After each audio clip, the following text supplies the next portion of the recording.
Good morning, Vito Scarnecchia with Abitano. We're talking about U.S. inventory watch, but we also have three things you need to know.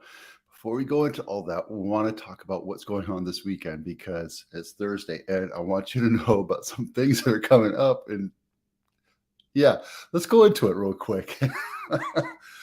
We're also going to talk about beautiful day, 5 cities near San Jose. If you're moving to San Jose, so you get a little bit more thing. I'm promoting that, and then RealtyTimes. That article I didn't get to yesterday. So let's grab this real quick. There you go. And pop over to the events.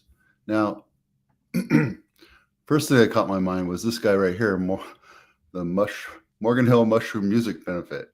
It's not the Mardi Gras. I'm not really knowing what's going on with that photo or anything. But, if you know me, enough said. Mine's already in the gutter. 7 o'clock in the morning. Some other things that I want to pull out is the FHA 2023 at the San Jose Convention Center. If you dig Disney, you can see all the princesses get dressed up. All the people that never got to go to Disneyland and dress up like princesses and spend an hour and a half, 2 hours waiting in line to go to go and see their princesses, they all get to do it and relive it and reenact it here. Isn't that awesome? That's great. I might even go down for some good B-roll action. Not making fun, having fun. I think it's awesome. You do you. There you go. Here's something cool.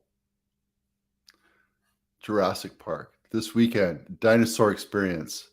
You got little kids? This is the place to go. Guys, kids, your kids will enjoy the heck out of this.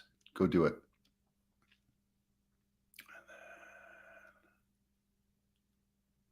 Phantomania. I guess that kind of rolls into this whole Phantomania thing with the princesses. There's a Phantomania 8. And then Phantomay Con. Guys, this is good. I think we should just go down to San Jose and hang out with these people and check them out. And that's got to be so much fun for these people. Good for them. All right, enough of that. Talked about this yesterday. I hooked you into coming in and listening to this today. The whole thing is live a decluttered life, not like my background over here. I have it set up so that it kind of looks, I should have a white desk, etc., or a shelf system there, but I don't, and that's okay.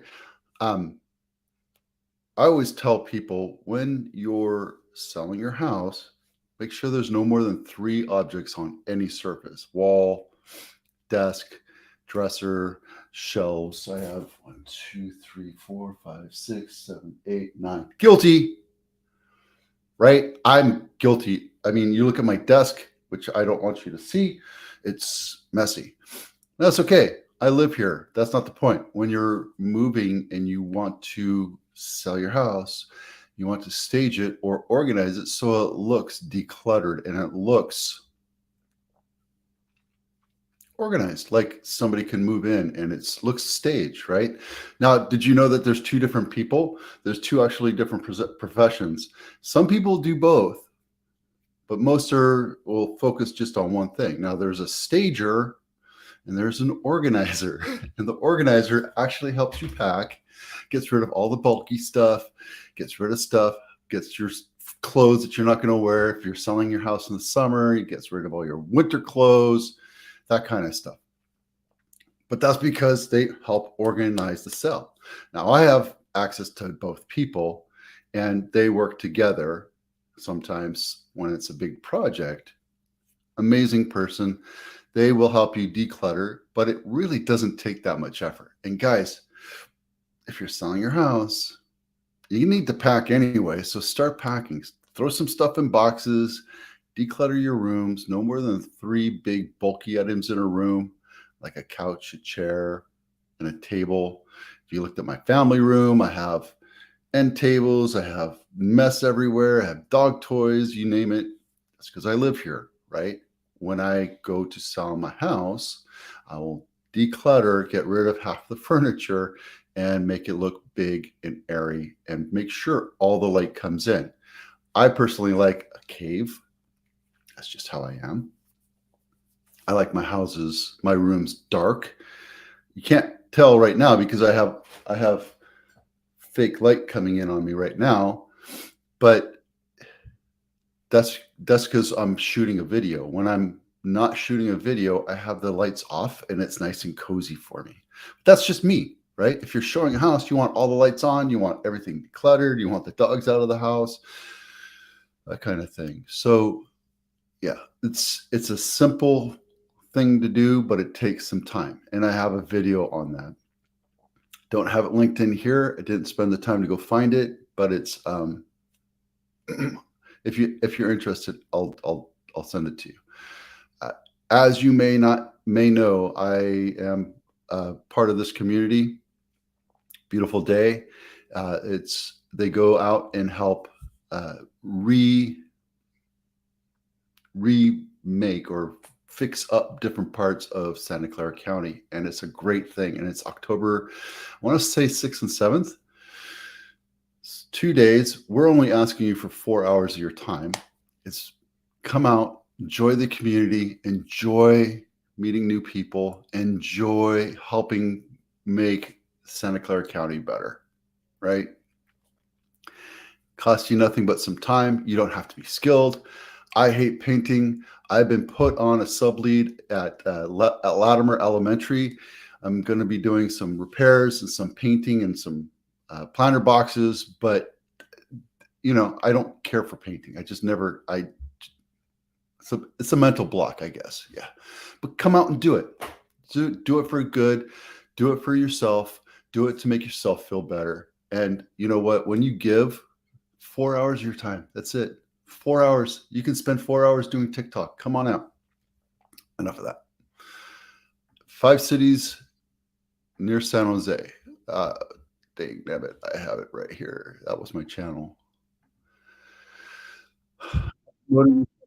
Simply because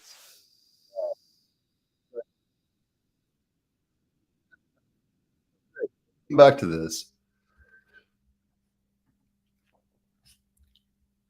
5 cities near San Jose. Now, we know that there's 10, 11 different cities in Santa Clara County. I just highlighted 5 of my favorite ones: Santa Clara, Sunnyvale, Cupertino, Los Gatos. Boy, look at that. This video really just goes through and, Morgan Hill. We talk about the different things, and that's Los Gatos, right? So take a quick gander at it. The link's down below.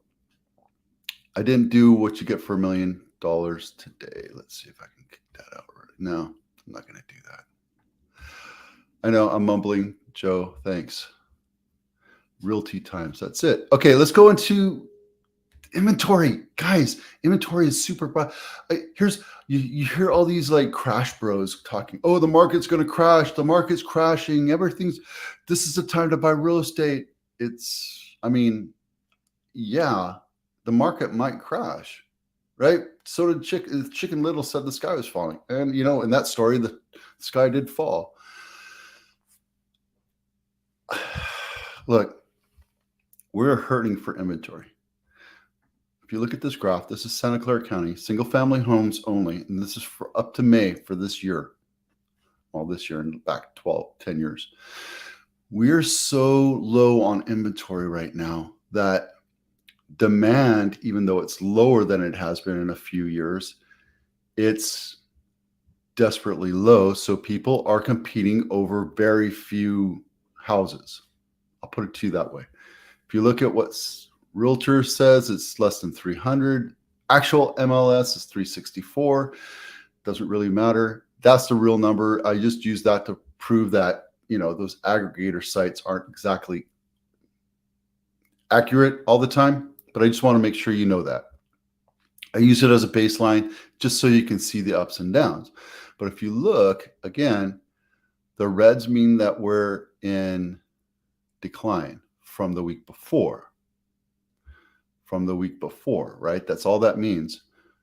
But the next thing you want to look at are these numbers right here, the active homes per square mile and the active homes per 1,000 people by the population. So for example, now that's actually a bit, no, for every 3,000 people in San Jose, there's one home for sale. That's not saying every 3,000 people are looking for a home, but it's just saying by the population, just to give you a baseline. Here's 2.5 per 1,000. So it's really 3.75 per 3,000. There's 23 houses for sale for every 1,000. Cape Coral is an anomaly. That's a snowbird nation, right? That people come from Chicago and wherever the north, the Great White North, they fly south for the winter, and that's where they go. So it's empty most of the time, but a lot of people are just dumped because of Hurricane Ian. Austin, there's 3 houses for sale per 1,000 people, so that's equivalent to 9. San Jose is hurting, guys. Atlanta is 3. LA is hurting again. There's a lot more people in LA, but there's a lot more houses for sale too. Chicago, 17 for every 3,000 people, there's 1.5 homes, right? New York, same thing. I think there's a mass exodus going on there though. Las Vegas, we've been trending down for the last few weeks.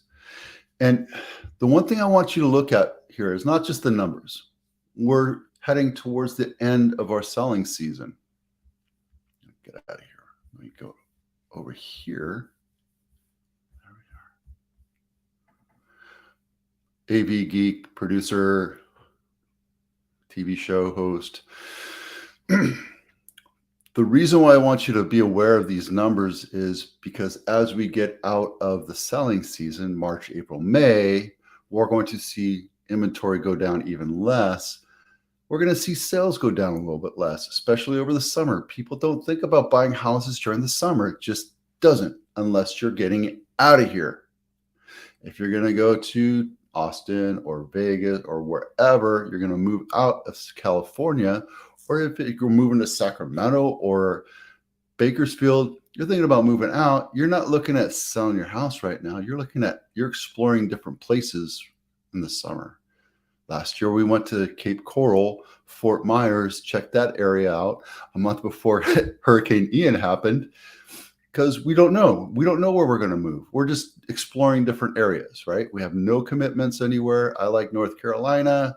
I want to be on the water. I might wind up in an island somewhere. Who knows? Who knows?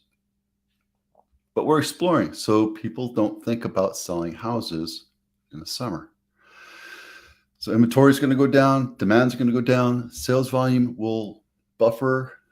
I think you will still see houses sell because there's still people that are committed to moving. But if you look at that chart I showed you, we're down about 60% in inventory. And that's not healthy.